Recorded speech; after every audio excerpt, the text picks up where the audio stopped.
자, 여러분 안녕하십니까? 부동산 학개론 한동균입니다. 자, 이번 시간은 여러분 교재 325쪽이 되어 있습니다. 감정평가의 3방식에 대한 우리가 서설인데, 자, 우선은 고전학파가 나오죠. 자, 우리 지대이론에서 배우셨던 이 고전학파입니다. 약 1776년에서 1870년 요 사이에 나타난 고전학파 시대인데, 자, 이 고전학파 시대에서는 우리가 이 생산비 가치설이라는 게 있죠. 생산비 가치설을 고전학파에서는 주장을 합니다. 자, 이 상품 생산에 투입된 생산비가 재화의 가치를 결정하죠. 이 생산비가 재화의 가치를 결정하는데, 이 생산비는 상품 생산에 투입된 노동량입니다. 그럼 노동량은 한 사람, 두 사람 셀 수가 있습니다. 그래서 이 생산비 가치설을 우리는 객관적 가치설이라고도 하죠. 이 생산비 가치설을 객관적 가치설이라고도 합니다. 이제 노동 가치설인데, 이 생산비가 재화의 가치를 결정을 하죠. 자, 이 생산비가 재화의 가치를 결정하는데, 문제는 이 어느 정도의 비용을 우리 하느냐. 이 생산비가 이 재화의 가치를 결정을 하죠. 생산비가 재화의 가치를 결정을 하는데, 이때 생산비는 공급 측면이라는 걸 염두에 두시고, 자, 어느 정도의 비용을 투입을 해서 생산된 재화인가, 이 비용성의 원리를 근거로 하죠. 이 비용성의 원리를 근거로 하고요. 또 공급자 가격의 특징을 가지고 있습니다. 자, 이 생산비는 공급 측면이기 때문에 이 공급자 가격의 특징을 가지고 있고, 나타난 방식이 바로 원가 방식이죠. 자, 원가 방식, 이 비용 접근법이라고 하는데, 자, 원가 방식이 이제 나타나는 거죠. 자, 원가 방식에서 대상 부동산의 가액을 구하는 원가법이 하나 있고, 대상 부동산의 임대료를 구하는 적산법, 우리가 두 가지로 우리가 나누어 볼 수 있습니다. 자, 이때 대상 물건의 재조달 원가에, 대상 물건의 재조달 원가에 감가수정을 가하여 대상 물건의 가액을 구하는 원가법인데, 이 원가법에서 구한 가액을 적산 가액이라고 하고, 적산법에서 구한 임대료를 적산 임대료라고 하죠. 자, 우선 두 가지 가액을 구하는 원가법, 임대료를 구하는 적산법, 두 가지로 방법이 나누고 있습니다. 자, 그리고 한계 효용학파가 되죠. 자, 이 한계 혁명을 이끈 한계 효용학파인데, 한계 효용학파는 오스트리아 경제학자들이 중심이 되었기 때문에 오스트리아 학파라고도 하죠. 그래서 우리가 1870년에 시작이 된 한계 효용학파인데, 자, 이 한계 효용학파에 있어서의 한계 효용 가치설이죠. 자, 이 한계 효용학파에 있어서의 한계 효용 가치설이 나오는데, 이 효용이라는 것은 상품을 소비함으로써 얻는 만족을 효용입니다. 그러면 한계 효용이 나오죠. 그래서 이 한계 효용이라는 것은 상품을 하나 더, 한계는 우리 수학의 미분 개념입니다. 그래서 상품을 하나 더 소비함으로써 총 효용이 얼마만큼 증가하는가를 보는 거죠. 한계 효용의 이 크기가, 이 한계 효용에 있어서의 이 크기가 이 재화의 가치를 결정합니다.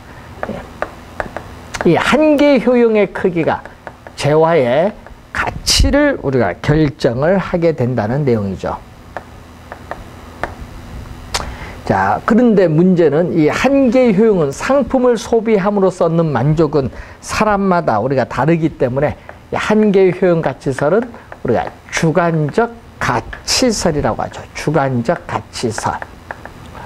자, 그래서 부동산을 이용함으로써 어느 정도의 이익 또는 편익을 얻을 수 있느냐, 이 수익성의 원리를 근거로 합니다. 이 수익성의 원리를 근거로 하고요. 자, 이것은 상품을 소비함으로써는 만족, 소비니까 이 수요 측면을 강조하죠. 그래서 수요 측면을 강조하기 때문에 수요자 가격의 특징을 가지고 있습니다. 그래서 나타난 방식이 우리는 수익 방식이라고 하는데 이 소득 접근법이라고 하죠. 소득 접근법. 자, 이때 수익 방식에서는 또 대상 물건의 가액을 구하는 수익환원법, 수익환원법, 대상 물건에 또 임대료를 구하는 수익 분석법 두 가지가 있는데, 이때 수익환원법에 있어서 구한 가액을 우리는 수익 가액이라고 하고, 수익 분석법에서 구한 임대료를 수익 임대료라고 하죠. 수익 임대료. 자, 그리고 이 1890년대, 즉 우리가 19세기 후반에 나타나죠. 우리가 약 1890년대 이후에 19세기 후반에 나타나는 대표적인 게 이 신고전학파죠. 알프레드 마샬로 대표되는 신고전학파인데, 신고전학파의 균형 가치설입니다. 자, 알프레드 마샬이라는 학자는 이 얘기죠. 알프레드 마샬은 이 그림, 수요와 가격은 수요 측면에서만 결정되는 것도 아니고 공급 측면에서만 결정되는 것도 아니다. 이 수요와 공급의 상호작용을 통해서 이렇게 균형 가격이 결정된다. 이 수요와 공급의 상호작용을 통해서 균형 가격이 결정된다는 균형 가치설을 주장하죠. 따라서 어느 정도의 가격으로 시장에서 거래되고 있는가, 시장성의 원리를 근거로 하고요. 여기는 우리가 균형 가격이죠. 이 수요와 공급에서 결정되는 이 균형 가격의 우리가 특징을 가지면서 이 비교 방식이 나오죠. 비교 방식인 우리가 시장 접근법이라고 하죠.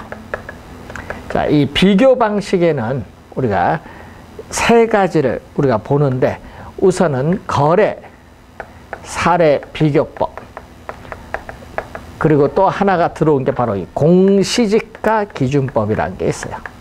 자, 공시지가 기준법은 특히 뭐에 대해서? 토지에 대해서 적용하죠.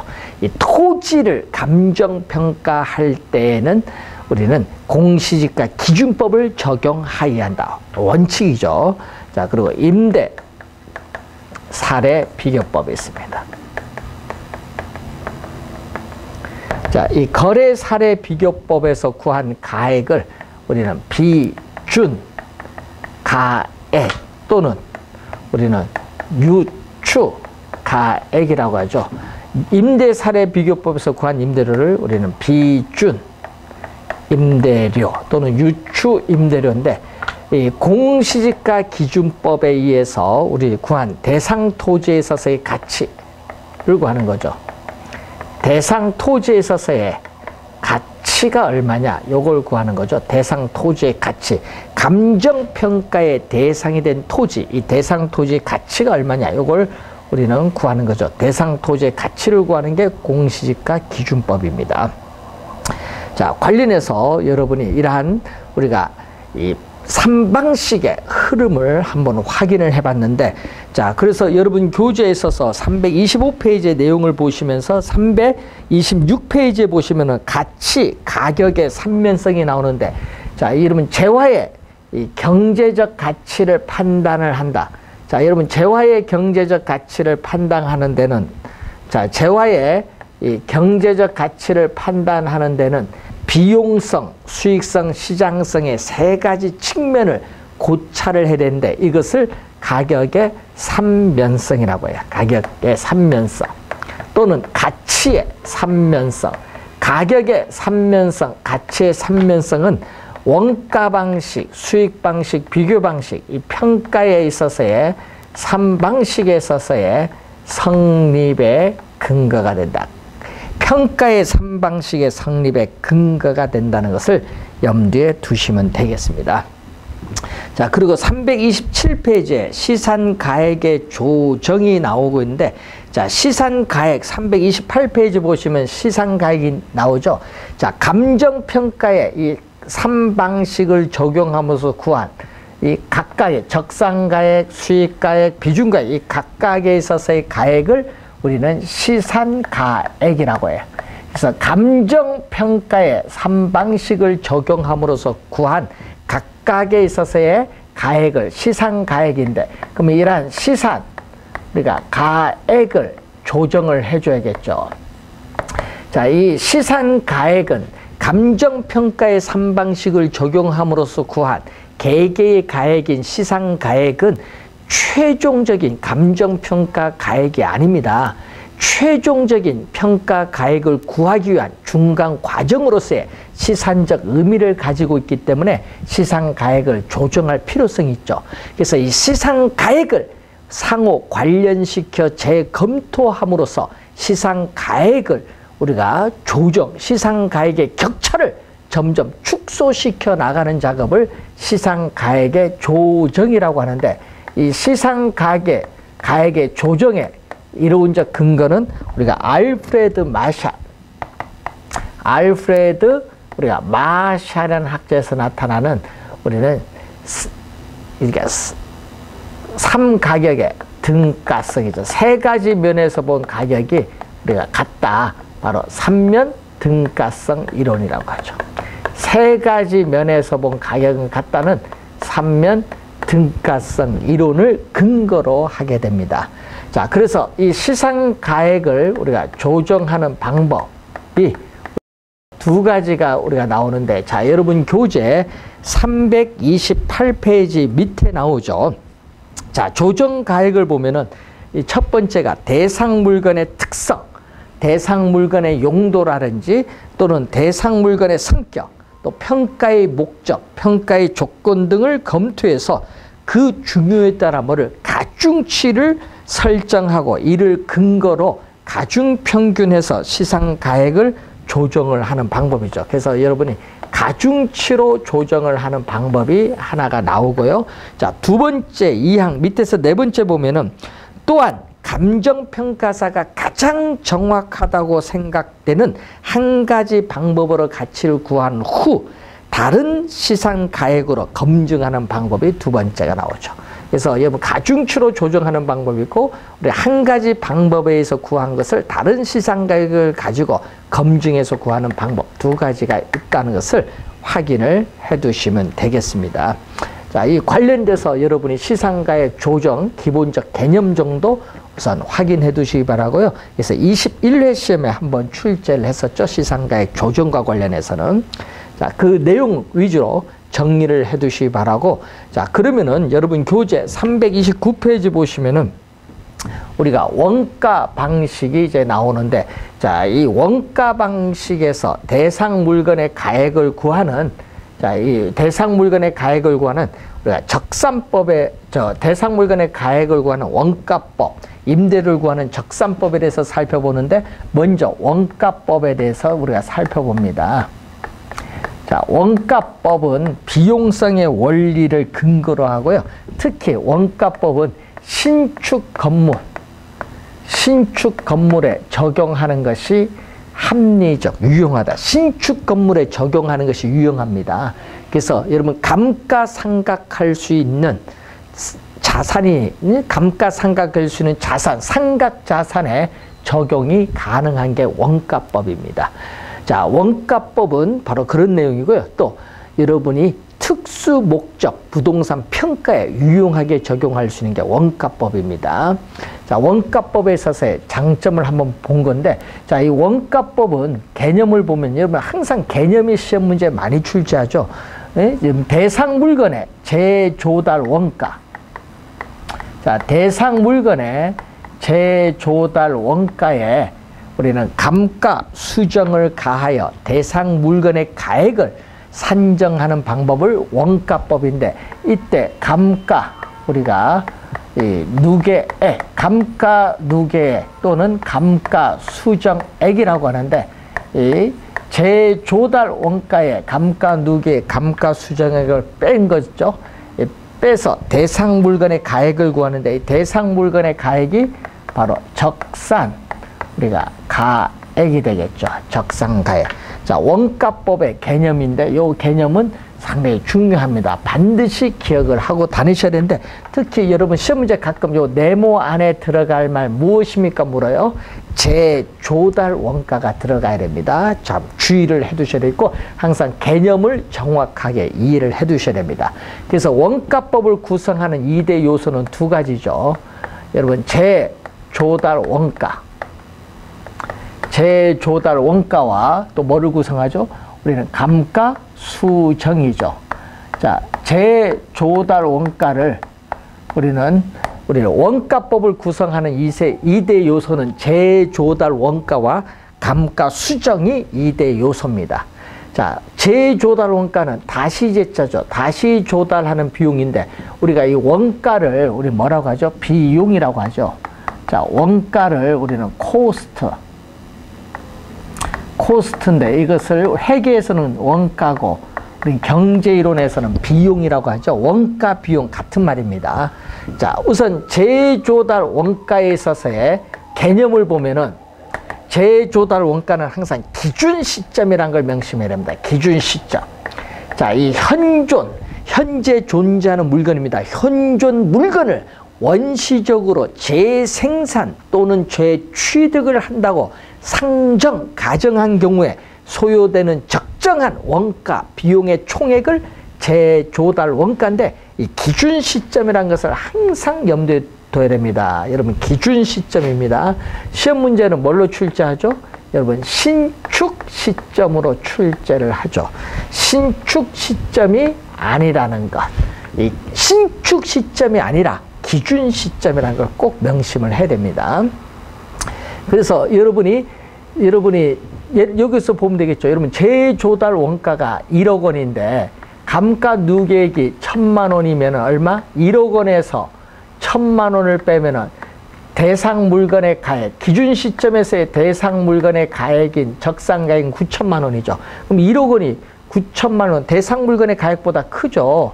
감가 누계액이 제로면 요 두 개가 같아요. 그래서 재조달 원가는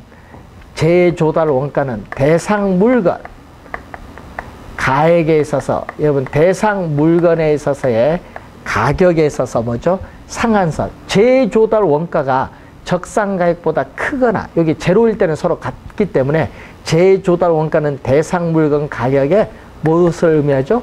상한선을 의미한다. 상한선.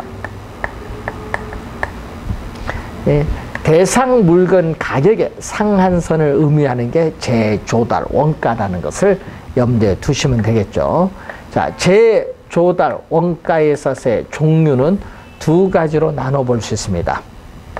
이 재생산 원가. 자, 재생산 원가는 비용이죠. 재생산 원가, 재생산 비용. 이것을 복제, 똑같은 걸 다시 만드는 것도 복제라고 하죠. 복제 원가라고 하고, 이 대체 원가. 여러분, 대체 원가, 대체 비용 또는 대치 원가라고 하죠. 자, 이렇게 두 가지로 나눠보는데, 문제는 우리가 신축 건물에 적용하는 것이 합리적인 게 재생산 원가고, 낡고 노화된 오래된 건물에 적용하는 것이 합리적인 것은 대체 원가입니다. 그래서 신축 건물에 적용하는 게 재생산 원가죠.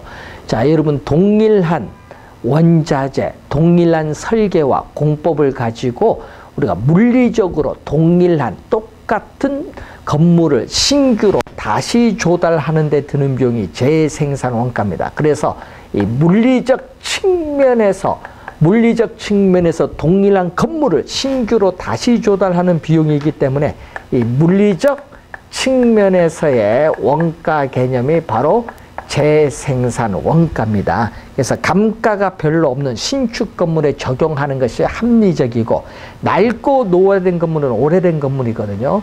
자, 이때는 우리는 재생산 원가로 구하기가 어려워요. 오래된 건물은 건축 기술의 발달이나 또는 우리가 자재의 변화로 인해서 재생산 원가로 구하기가 어려워요. 오래된 건물은. 이런 경우에는 대상 건물과 동등한 효용, 대상 건물과 동등한 효용을 가진 부동산을 신규로 또 다시 조달하는 데 드는 비용이기 때문에 효용 측면에서의 원가 개념이다. 대체 원가, 대치 원가는 효용 측면에서의 원가 개념이란 걸 알아두겠죠. 그래서 여러분이 물리적 측면의 원가는 재생산 원가, 그리고 효용 측면의 원가는 대체 원가를 꼭 기억을 해 두셔야 됩니다. 자, 이 개념 우리가 관련해서 종류, 그러니까 가끔 또 시험 지문에 보면 또 종류가 또 자주 출제를 하죠. 재조달 원가의 종류적으로는, 자, 이론적으로는 재생산 원가보다 대체 원가가 이론적으로 우수합니다. 왜냐? 우리가 현대적 최신의 건물을 조달할 때 최신의 원자재, 최신의 설계와 공법을 가지고 최신의 건물로 조달하죠. 현대적 감각에 맞는 최신의 건물로 조달하는 대체 원가가 이론적으로는 우수합니다. 이론적으로는. 예? 이론적으로는 재생산 원가보다 대체 원가가 이론적으로 우수한데, 이 실무적 측면에서는 우리가 재생산 원가가 어떻게 돼요? 우리가 구하기가 쉽죠. 이 효용은 비교하기가 어렵기 때문에 우리 실무적 측면에서는 재생산 원가가 대체 원가보다 이론적으로는 우수하다는 거죠. 자, 그 내용을 한번 확인을 해보시면 되겠고, 330 우리가 이 페이지 보시면은 재조달 원가의 구성이 나오죠. 자, 재조달 원가의 구성, 이 구하는 기준. 여러분, 구하는 것을 산정이라고 하죠. 자, 이 구하는 기준, 산정 기준인데, 산정은 구하는 거죠. 자, 우선은 건물인 경우에, 건물. 자, 이 건물에 있어서의 재조달 원가를 구할 때는, 자, 건물의 재조달 원가를 구할 때는 건물은 우리는 도급 우리가 가격 주의를 채택을 합니다. 자기가 직접 건설을 하든 도급 건설을 하든 우리나라에서는 도급 가격주의를 채택을 한다. 도급 가격주의를 채택한다는 얘기죠. 자, 그래서 이 표준적 건설비, 표준적 우리가 건설비, 또 표준 건축비에는 우리가 원자재 라든지 노동력이라든지 직접 공사에 들어가는 비용이 있고, 또 우리가 감독비와 같은 간접 공사에 들어가는 비용이 있습니다. 그런데 문제는 도급 가격주를 채택을 하기 때문에 개발업자인 이 수급인에 있어서의 우리가 적정한 이윤, 개발상의 이윤이죠. 수급인의 적정한 이윤, 개발상의 이윤이 포함이 돼야 돼요. 그리고 이 도급인이 부담을 해야 돼. 자, 이 도급인이 우리가 부담을 해야 돼. 도급인이 부담을 해야 돼. 통상적, 등기 비용, 세금, 이자 비용 같은 통상적 부대 비용을 더해줌으로써 우리는 건물의 재조달 원가를 구하는데, 자, 이걸 이용한 문제가 우리가 시험 문제에 벌써 2번 우리가 출제를 계산 문제 했죠. 자, 25회 시험, 20회 시험에 2번 출제된 계산 문제입니다. 자, 구하는 기준 관련해서 여러분이 이 문제가 나와 있는데, 문제 여러분 333페이지에 문제 하나 예를 들어 보겠습니다.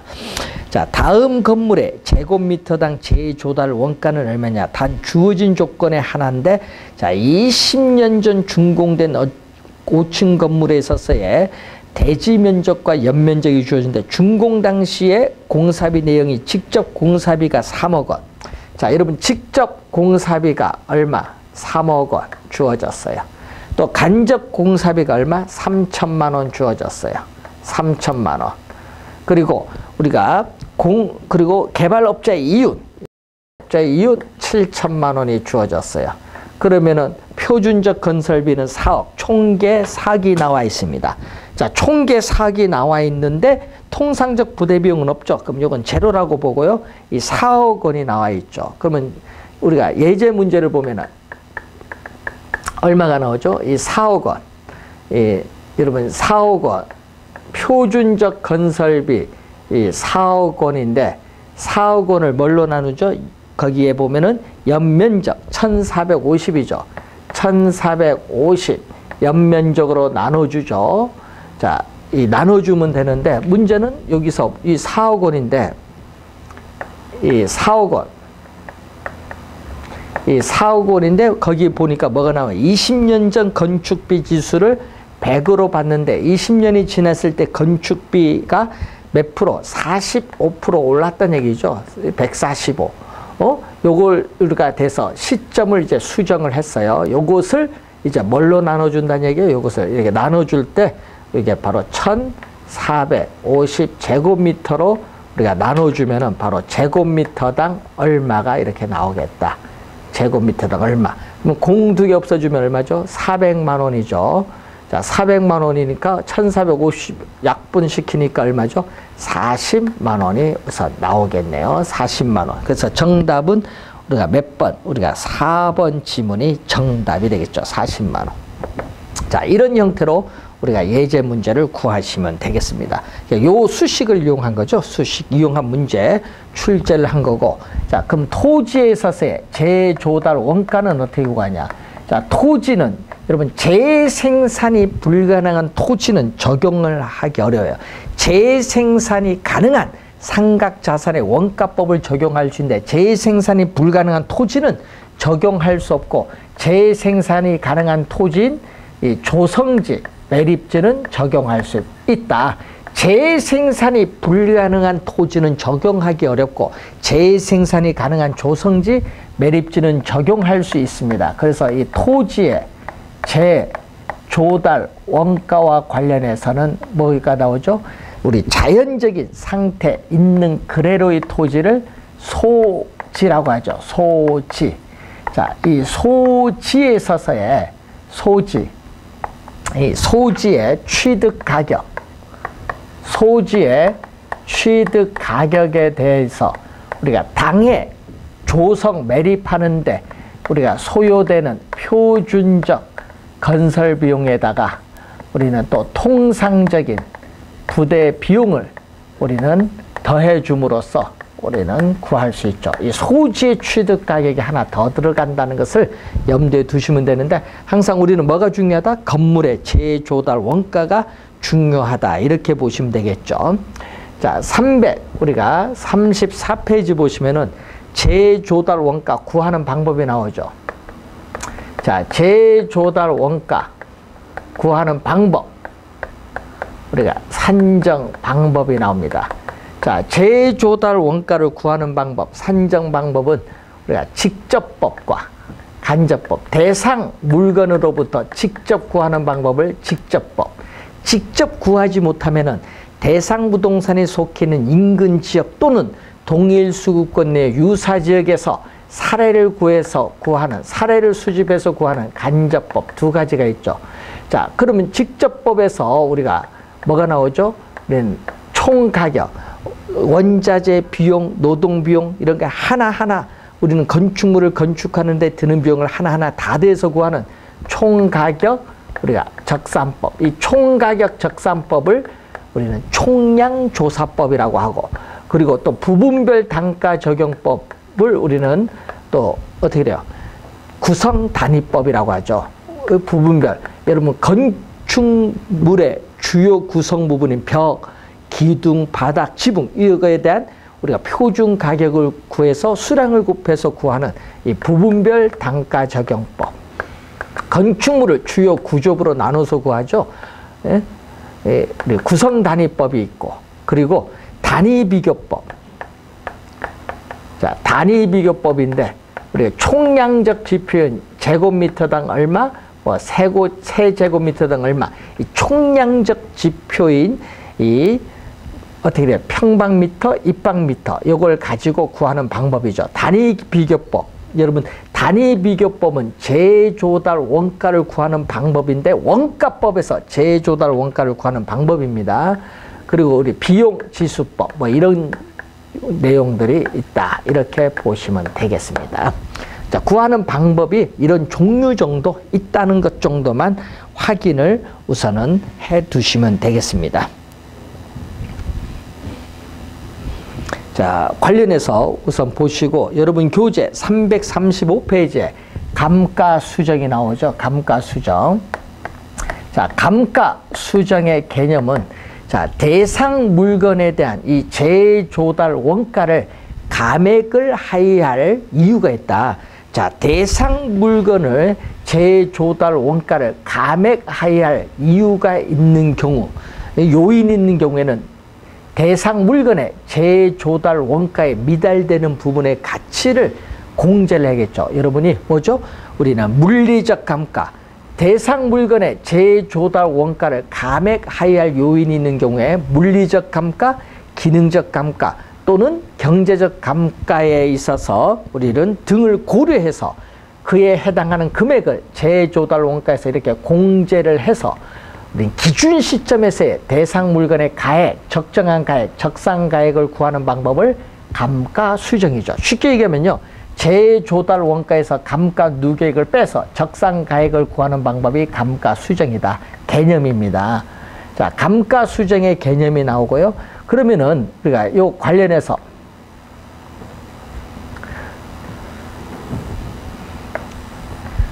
감가 수정과 감가 상각이 나오죠. 자, 우선 감가수정은 우리는 감정 평가상의 개념이고 감가상각은 기업 회계 이론상의 개념이죠. 자, 목적 보게 되면은 우리 목적 보면 감가수정은 기준 시점에서의 대상 물건의 가액을 구하는 것을 목적으로 하고 감가상각은 우리 회계기간 1년 동안에 있어서의 손익 계산이나 비용 배분 시에 있어서의 우리는 투자한 자본의 안전한 회수와 유지를 목적으로 합니다. 목적. 자, 목적이고, 자, 여러분 시험에 나올 때 요걸 주의하겠죠? 우리가 감가수정은 재조달 원가를 기준하죠. 예? 재조달 원가 기준으로 하고 우리 감가상각은 취득 가격을 기준합니다. 취득 가격을 우리는 취득 원가 가격을 기준으로 한다. 시험에 많이 나오니까 주의해 두시고요.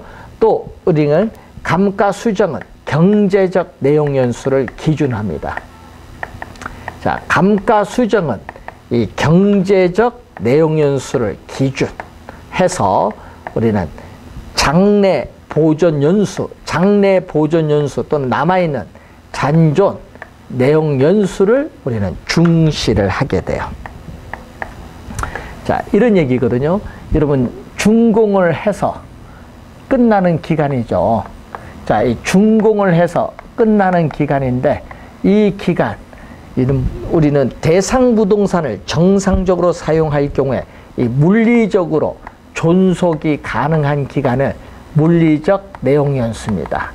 예? 그런데 문제는 이 부동산으로부터 우리가 경제 수익이 발생하리라고 예측 가능한 사용 기간을 경제적 내용 연수인데 이 경제적 내용 연수가 바로 요거죠. 경제적 내용 연수.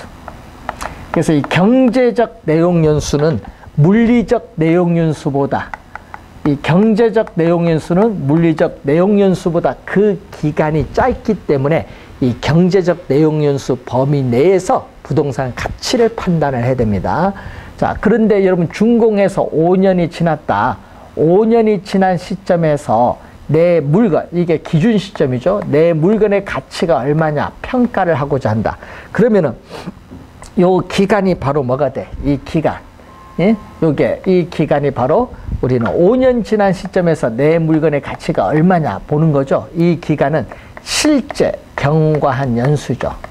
실제 우리는 경과한 연수고요. 이 기준 시점에서부터 우리 경제적 내용 연수가 끝날 때까지 이 기간을 우리는 경제적 우리는 잔존 내용 연수 줄여서 경제적 잔존 내용 연수를 줄여서 그냥 잔존 내용 연수입니다. 그래서 부동산 평가에서는 이 경제적 내용 연수를 기준으로 해서 이 경제적 잔존 내용 연수를 중시한다는 얘기죠. 잔존 내용 연수 또는 장래 보존 연수라고 하는데, 자, 여기는 법정, 세법상에 정해진, 법에 정해진 법정 내용 연수를 우리가 기준하면서 우리가 실제로 경관연수를 중시하죠. 경관연수를 중시하는 것은 감가상각입니다. 자, 그리고 관찰감가법이 나오죠.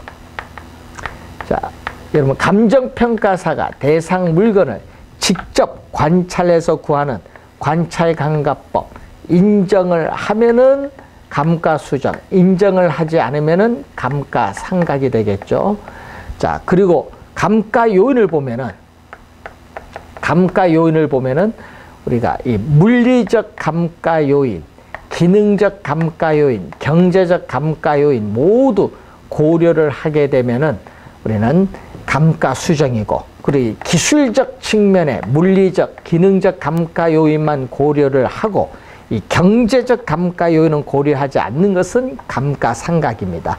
감가수정은 현존 물건만을 대상으로 하고 시장성을 반영합니다. 감가상각은 자산이 멸실되어도 법적으로 수명이 남아있으면 상각이 계속되고 시장성을 반영하지 않습니다.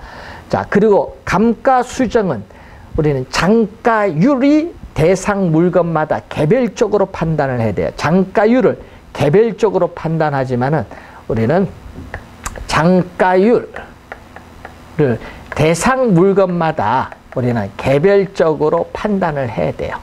그렇지만은 우리 장가율이 감가상각은 일정하죠. 장가율이라는 것은 이 잔존가치율인데, 잔존가치율이라는 것은 재조달 원가에서 우리는 경제적 내용연수 끝났을 때 남아있는 잔존 가격이 차지하는 비율. 여러분, 경제적 내용연수 끝나도 아직 수명이 남아있기 때문에 잔존 가격이 존재를 합니다. 그래서 재조달 원가에서 잔존 가격이 차지하는 비율을 장가율이라고 하죠. 자, 적용 대상은 바로 뭐가 되죠? 감가수정은 상각자산뿐만 아니라 비상각자산인 토지에도 적용하지만은 감가상각은 항상 상각자산에만 적용하고 토지에는 적용할 수 없다. 기억을 좀 해두시면 되겠죠. 자, 감가수정, 감가상각 비교를 잘 해두셔야 될 부분이 되겠습니다. 자, 이 관련돼서 이러한 내용이 우선 출제를 자주 하죠. 자, 그리고 우리가 감가요인과 관련해서 이 내부적 감가요인이 나오는데, 여러분 교재 우리가 36페이지 보시면은 이 감가요인이 나옵니다. 이 감가요인을 보면은 이 내부적, 자, 이 감가요인을 보게 되면요. 감가요인은 우선 내부적 감가요인이 있고 외부적 감가요인이 있어요. 자, 이 내부적 감가요인, 자, 외부적 감가요인이 있는데, 이 내부적 감가요인으로서는 두 가지가 있죠. 물리적 감가요인. 자, 물리적 상태의 변화로 인한 부동산 가치의 손실입니다. 그래서 물리적 감가요인은 대표적인 게 뭐가 있어요? 부동산 사용에 따라, 시간의 경감에 따라 노후화, 마모나 소멸 우리가 된다든지, 소모되거나 마멸된다든지, 화재로 인한 전소라든지, 지진이나 홍수로 인한 건축물이 파괴되는 경우 물리적 감가요인입니다. 풍우, 비바람으로 인해서 풍의 작용을 해서 노화되는 것, 물리적 감가요인. 그리고 기능적 감가요인은 물리적 상태의 변화와는 별도로 기능적 측면에서 효용이 감소함에 따르는 가치 손실이죠. 자, 형의 구식화, 설계의 불량, 설비 부족, 능률이 저하, 디자인의 악화, 부지와 건물의 부적응, 이런 건 기능적 감가요인인데, 이 두 가지는 내부적 감가요인입니다. 내부적 감가요인. 자, 그리고 외부적 감가요인에서 대표적인 게 바로 경제적 감가요인이죠. 자, 대상 물건 자체와는 관계없이 외부적 요인에 의한 부동산 가치의 손실이죠. 부동산이 속해 있는 인근 지역의 표준적 사용과 적합하지 못한다. 또는 부동산이 속해 있는 인근 지역에 쇠퇴한다. 대상 물건의 시장성, 매매 임대될 가능성, 시장성이 감퇴한다. 이런 건 경제적 감가 요인이죠. 자, 요인을 잘 봐두셔야 되겠고, 이 외부적 감가 요인에는 학제에 따라서는 법률적 감가 요인도 포함시키자는 견해도 있죠. 법률적 감가 요인은 부동산 소유권이 불안전, 부동산 소유권이 불안전, 우리가 하다, 소유권 기가 불안전하다는 것을 의미하는 거죠. 자, 그런 감가 요인에 대한 내용이 여러분 336페이지에 나와 있는데 한번 확인해 두시기 바라고요. 자, 이 내용연수는 감가상각 자산의 수명인데 내용연수, 물리적 내용연수, 경제적 내용연수 받고요. 그리고 경관연수는 실제 경관연수 있고 유효 경관연수가 있는데 유효 경관연수는 실제 경관연수를 조정한 경관연수를 말하죠.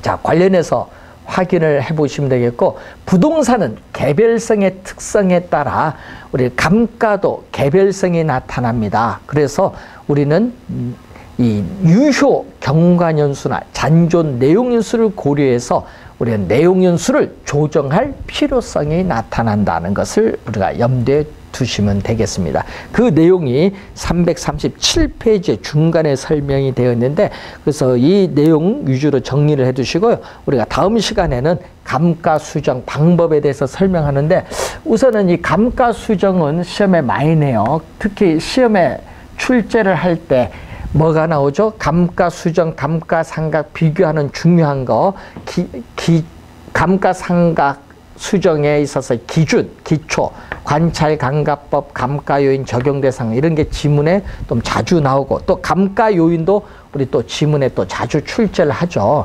그래서 요걸 잘 염두에 두시고, 또 시험에 많이 나오는 게 이제 네 번째 배우시게 될 감가수정 방법인데, 그 내용, 감가수정 방법은 다음 주에 우리가 정리를 하는데, 우선 감가수정은 우리가 올해 출제가 또 예상되는 중요한 부분이라는 걸 염두에 두시면 되겠죠.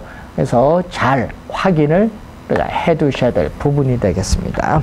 자, 다음 시간에는 337페이지에 있어서 우리가 감가 수정 방법이죠. 이 방법부터 정리를 하도록 하겠습니다. 오늘 수고 많습니다.